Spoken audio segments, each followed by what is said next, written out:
Hello, I am Saket from B section AIML. My topic in this subject is conditional probability and the law of total probability.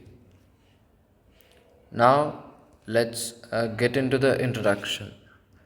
So, I have given information on introduction, what is conditional probability, and how to calculate conditional probability, and what is the law of total probability, and in the how to apply the law of total probability, and in the last I have also given conclusion on the topic. Now let's get into the introduction. Welcome to our presentation on conditional probability and the law of total probability. In this presentation, we will introduce you to the concept of conditional probability and the law of total probability and explain why it is important to understand them.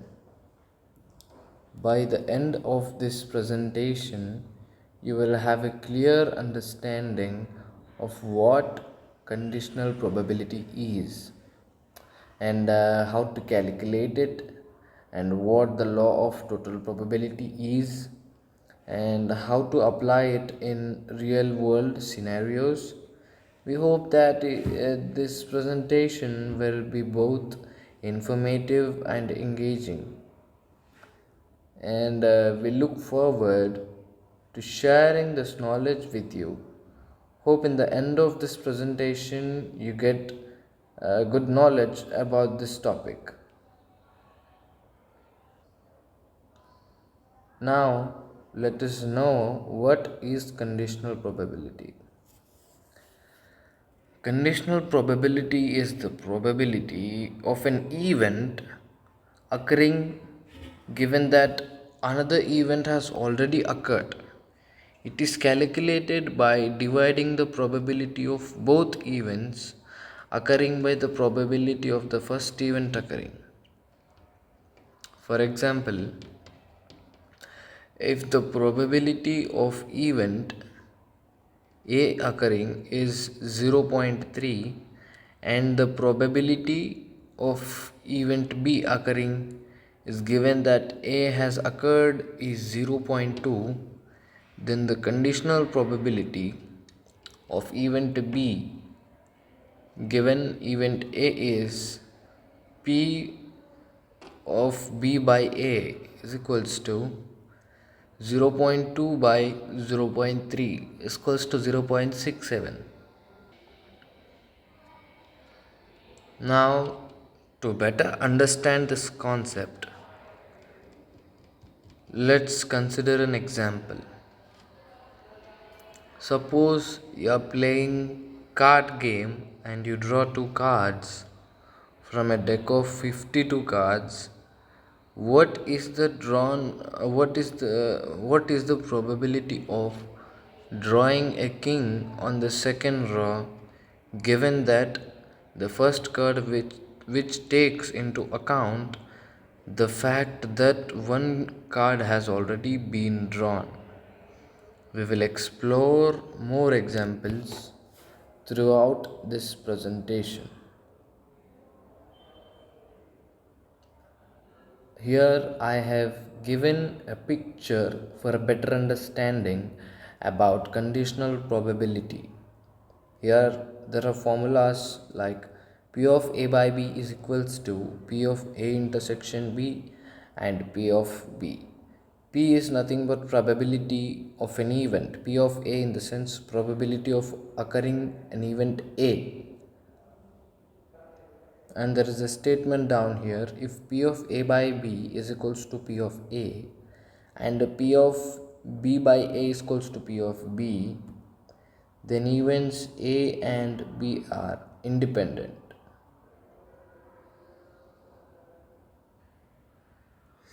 Now let us know how to calculate conditional probability.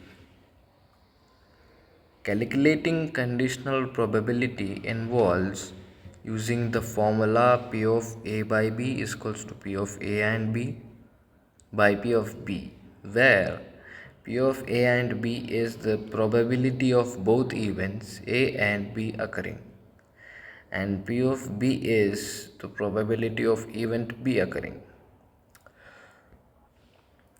It is important to note that when calculating conditional probability, the sample space is reduced to only those outcomes that satisfy event B.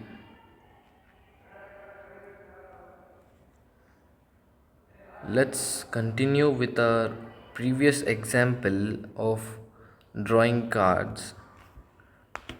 Suppose you draw two cards from a deck of 52 cards without replacement.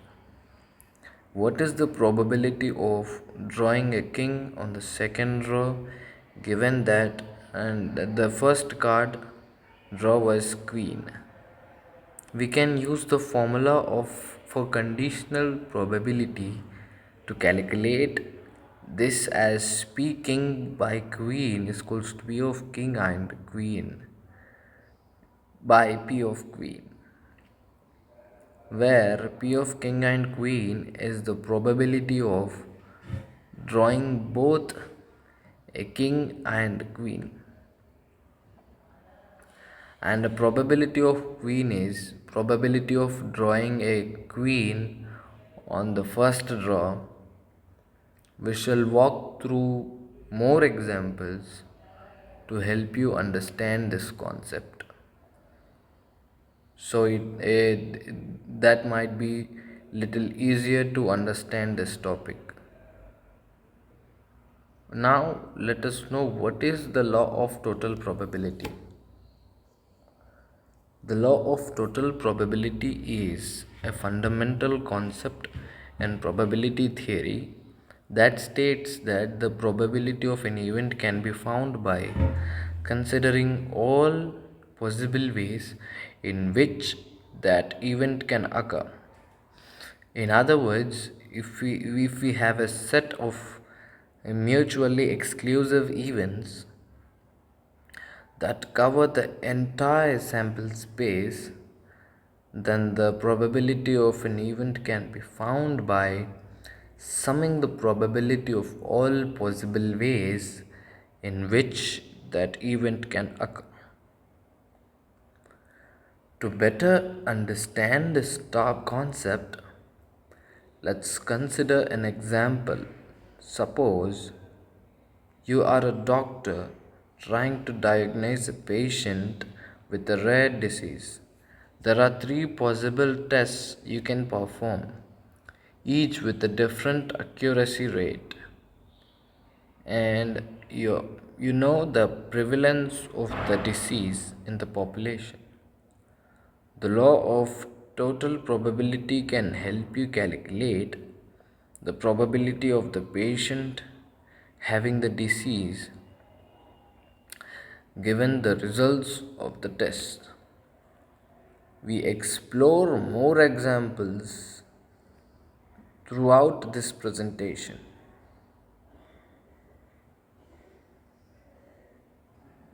Here I have given an image to understand this in a more efficient way.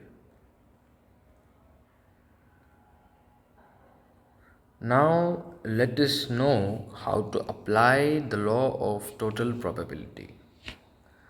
To apply the law of total probability, we need to identify a set of mutually exclusive events that cover the entire sample space. We then calculate the probability of each event and use these probabilities to find the probability of any other event. This concept is offering us in real world scenarios such as decision making, risk analysis, and statistical inference. Let's continue With our previous example of diagnosing a patient with a rare disease, we can use the law of total probability to calculate the probability of the patient having the disease given the results of the test. We will walk through more examples to help you understand how to apply this concept in practice. Now, let us get into the conclusion. To apply the law of total probability, we need to identify a set of mutually exclusive events that cover the entire sample space. We then calculate the probability of each event and use these probabilities to find the probability of any other event. This concept is often used in real world scenarios such as decision making, risk analysis, and statistic inference. Hope you might have understood this topic. Thank you.